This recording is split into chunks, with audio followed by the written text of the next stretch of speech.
pada malam ni, hari ni kita berbuka puasa ni banyak sungguh bermakna pada diri saya sendiri dan syarikat kumpulan MK. Sebab di sinilah permulaannya program toy library ataupun apa ni? Perpustakaan permainan. Jadi sebelum saya melanjutkan ni, saya nak terangkan apa maksud toy library ni ataupun perpustakaan permainan ni. Memang tidak dapat dinafikan masyarakat orang asli adalah masyarakat yang terpencil atau terasing daripada golongan ramai. Maka dari segi aspek pendidikan, mereka jauh ketinggalan. Maka kita gunakan pendekatan toy library ini kepada anak-anak prasekolah. Sebab apa prasekolah? Kerana inilah asas segala-galanya.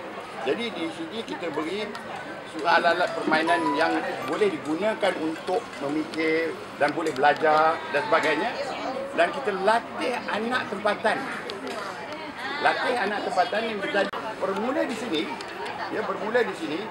Dan alhamdulillah, selain dapat daripada pendidikan pelajaran ilmu pengetahuan yang kita sebarkan ni, mereka terpikat dalam agama Islam. Dan antara tahun lepas, saya telah dapat menghantar 2 daripada mereka ke umrah. Ini ada satu petunjuk yang baik. Kerana masa bulan puasa kita sama-sama sembahyang tarawih, sesama berbuka dan sebagainya. Ini adalah satu tarikan. Ya. Jadi itu pasal saya kata pada malam ni adalah satu malam yang sungguh bersejarah lah. Dan kita insya-Allah akan buat setiap tahun untuk kita sama-sama dengan mereka. Jadi selain daripada itu, kita dah jemput anak-anak daripada badan-badan yang memerlukan bantuan, kita dah jemput juga. Jadi ini menjadi satu budaya kerja, budaya kepada syarikat MK. Jadi selain daripada itu, saya rasa bertitik mula daripada toy library ini sekarang ni telah berkembang, maka sebahagian daripada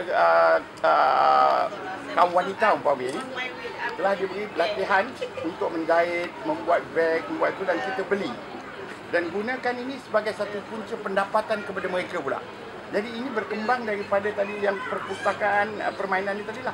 Bila dia datang, dia bawa anak dia yang kecil tu, dia datang, anak dia belajar main, dia pula kita ajar macam mana makanan seimbang umpamanya, kebersihan umpamanya, ya. Lama-kelamaan ini bukan baru sekarang ni. Ini telah beberapa tahun, ya, beberapa tahun. Di sini saja di Desa Temuan ni, Yayasan MK telah membelanja sebanyak 400,000. Ya. 400,000. Di antara 400,000 ni ialah kebanyakannya ni untuk pendidikan. Maka sekarang ni bukan saja mereka anak-anak mereka dapat pendidikan, bukan saja mereka dapat punca pendapatan, mereka telah tertarik kepada cara kita berbuka dan sebagainya lah, sembahyang dan selanjutnya. Jadi dengan itu saya rasa itu pasal malam ni kita adakan upaya sedemikian. Syarikat MK ni saja buat, dia boleh katakanlah menghasilkan 28 toy library kepada 28 kawasan masyarakat yang miskin, kepada masyarakat yang luar bandar. Kalau 10 syarikat ambil, kita ada 280 kawasan baru, kawasan yang memerlukan. Ya. Jadi ini telah terbukti, ya, saya nak cakap di sini kerana fakta yang mustahak.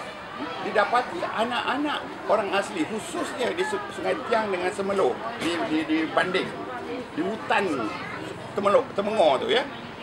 Anak-anak yang menghadiri perpustakaan ini daripada umur dia 5 ke 6 tahun, bila dia masuk sekolah, terdapat jelas mereka ni lebih lagi confident, lebih lagi berani, lebih lagi pandai, lebih aktif daripada yang tidak hadir, ya.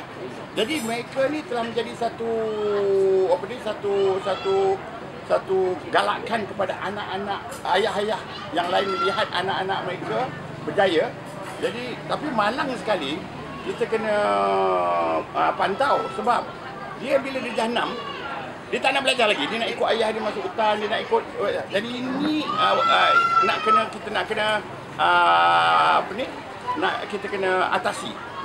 Jadi di sana di Banding ni sehingga kan kita buat asrama. Kerana anak dia tak nak, takut anak dia pergi jauh ke tempat lain. Pasal itu pasal anak-anak tu tak minat. Pasal dia punya keadaan baru, environment baru. Kita bina asrama kat situ. Dia duduk kat situ. Dia belajar dekat situ. Di dalam kawasan pekarangan kampung dia. Supaya asrama ni boleh, kampung-kampung yang berdekatan ni boleh datang.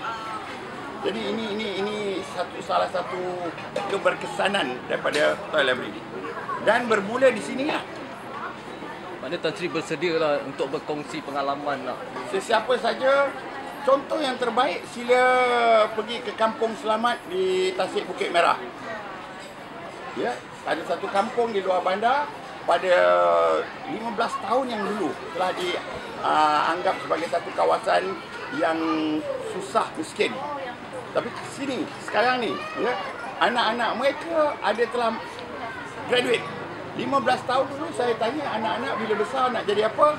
Bukan saya nak menghina, tidak. Tetapi dia nak menjadi penoreh getah, dia nak menjadi memancing ikan.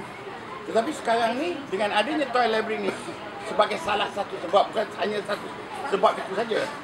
Itu kerana guru-guru, ibu bapa semua terlibat, jawatan kuasa kampung semua terlibat dengan pelaksanaan Toy Library ni.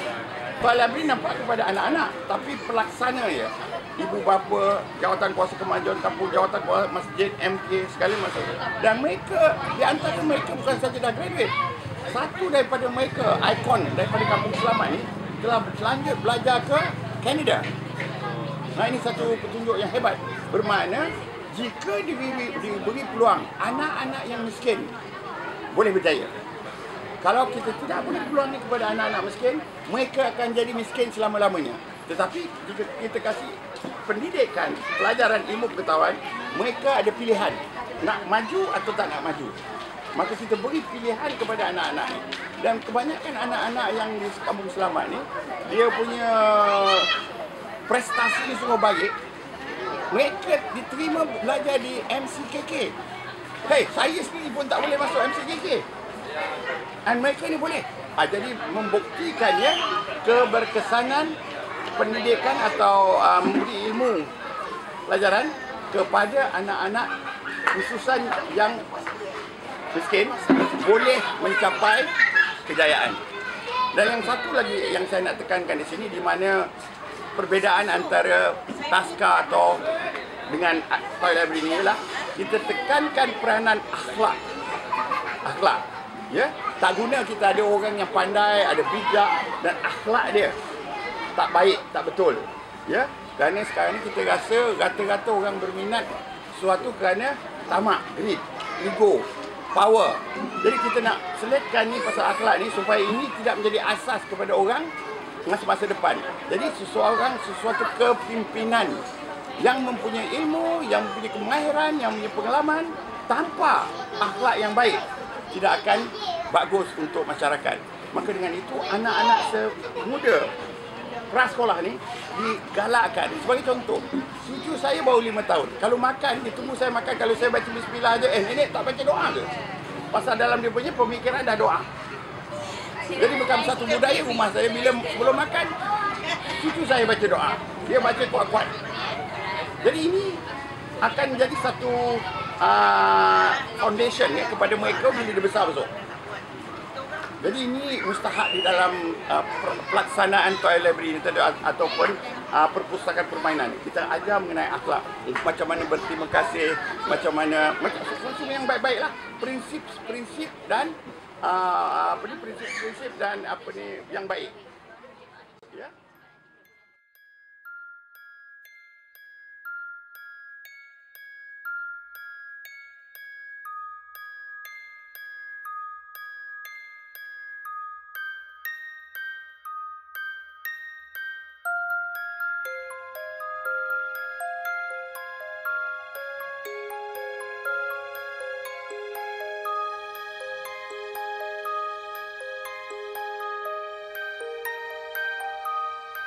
Thank you.